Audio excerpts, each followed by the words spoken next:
Hendaklah kamu kuat di dalam Tuhan. Karena perjuangan kita bukanlah melawan darah dan daging, tapi melawan penguasa gelap dan roh-roh jahat di udara. Kenakanlah seluruh perlengkapan senjata Allah. Ikat pinggang kebenaran. Berbaju jirah keadilan. Kasut kerelaan memberitakan Injil. Perisai iman. Ketopong keselamatan.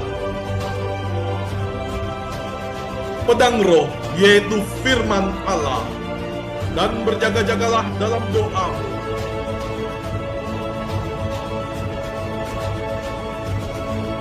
Legion of Jesus memberitakan kabar baik kepada semua orang. Halo, shalom saudaraku, jumpa lagi dengan saya Fabian Seko dalam channel Legion of Jesus memberitakan kabar baik bagi semua orang. Akan oleh podcast Persepsi. Nah, yang akan kita bahas adalah unclean spirit yang pernah viral dulu ya. Dan ini adalah konfirmasi dari Daniel Mananta sendiri. Nah, saudaraku, setelah berbicara tentang unclean spirit, Daniel Mananta terdiam tanpa melakukan apapun untuk memberikan klarifikasi atau penjelasan. Lewat podcast Persepsi kemarin yang dihadiri oleh Romo Uut dan juga Benyamin Ratu, Daniel menjelaskan maksudnya. Daniel mengatakan bahwa dia mempunyai keinginan untuk membangun rohani Katolik lewat apa yang sedang dia lakukan. Menanggapi kemarahan umat Katolik, Daniel justru menyesal. Mengapa umat Katolik yang marah kepadanya? Karena dengan jelas dia katakan, unclean spirit dalam patung untuk mereka yang menyembah patung. Sebab jika seseorang menjadikan patung sebagai pengingat dan bukan sesembahan, mereka tidak akan marah. Inilah yang sempat dikatakan Daniel kemarin. Nah, jika kita tidak menjadikan patung itu sebagai sesembahan, tentunya kita tidak akan marah kalau dikatakan demikian. Toh itu bukan Tuhan, itu hanya benda pengingat.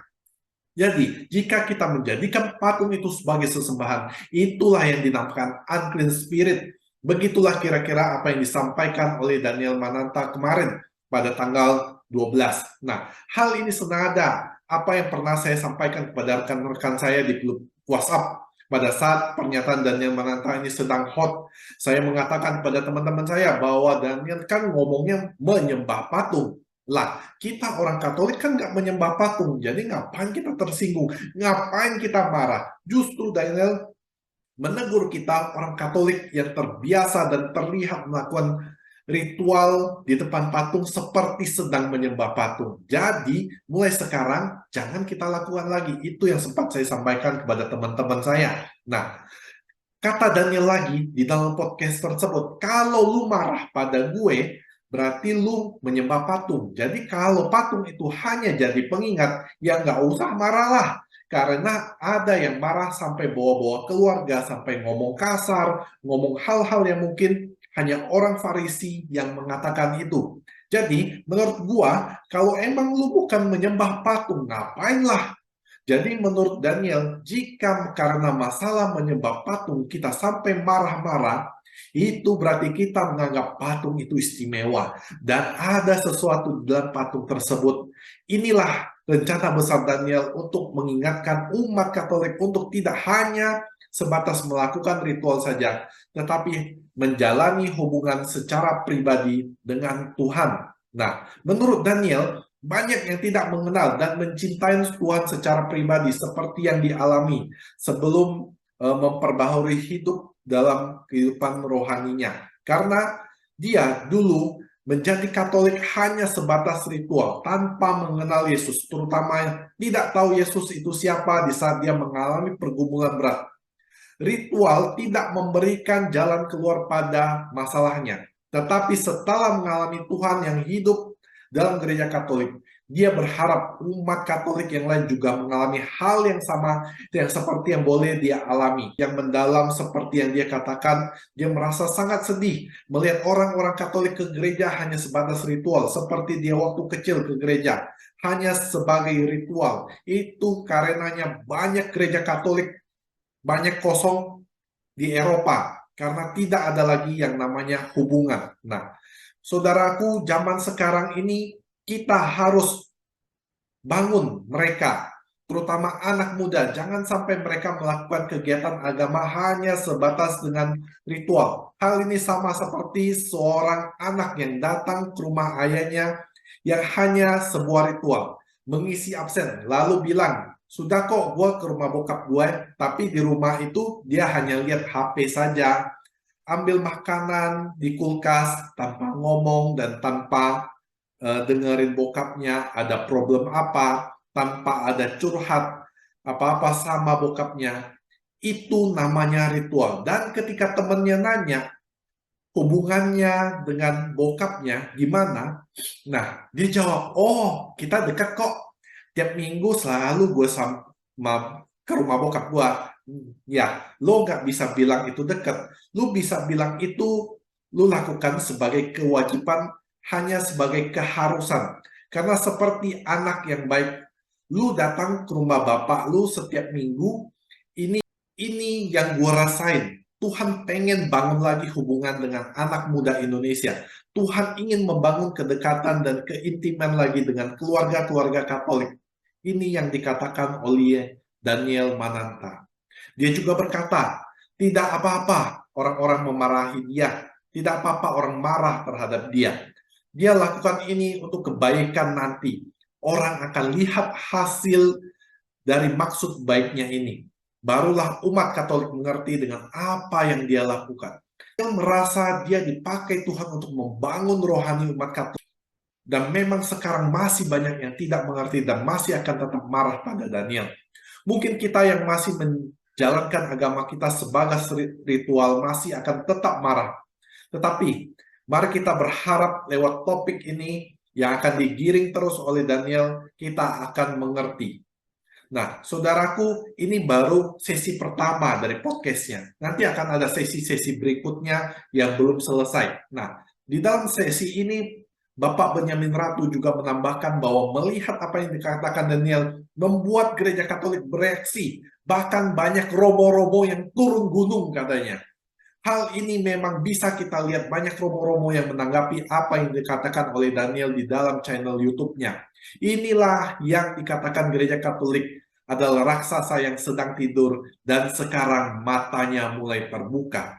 Kita bisa mengambil kesimpulan dari apa yang dikatakan oleh Daniel. Bila kita selama ini hanya terbatas pada ritual dan kewajiban seperti melakukan doa setiap hari, dan melakukan doa yang sebatas hafalan dengan urutan-urutan doa, jumlah doa, dan lain-lain, dan dengan itu kita merasa sudah melakukan yang terbaik bagi Tuhan, itu belum cukup karena kita hanya melakukan kewajiban, tetapi kita tidak menjalin hubungan dengan Tuhan pribadi, letas pribadi.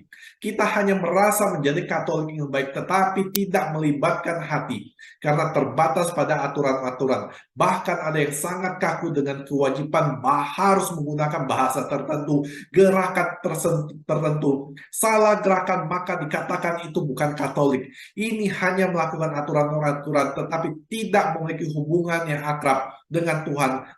Seperti ini kita akan hanyut bila diterpa masalah. Saya tidak bilang kita berdoa, hafalan tidak boleh. Tetapi saya hanya mengatakan bahwa kita melakukan agama kita tidak hanya terbatas pada ritual dan kebiasaan saja. Tetapi kita harus melakukan dengan sebuah kesungguhan hati, menjalin hubungan yang baik dengan Kristus. Nah, kalau kita tidak punya hubungan yang baik dengan Tuhan, pada saat kita mengalami masalah, kita akan mengalami kekosongan di dalam diri kita, sehingga kita akan mencari dan terus mencari, sehingga di dalam Katolik kita tidak menemukan Tuhan, dan inilah yang menyebabkan orang Katolik keluar, pindah gereja.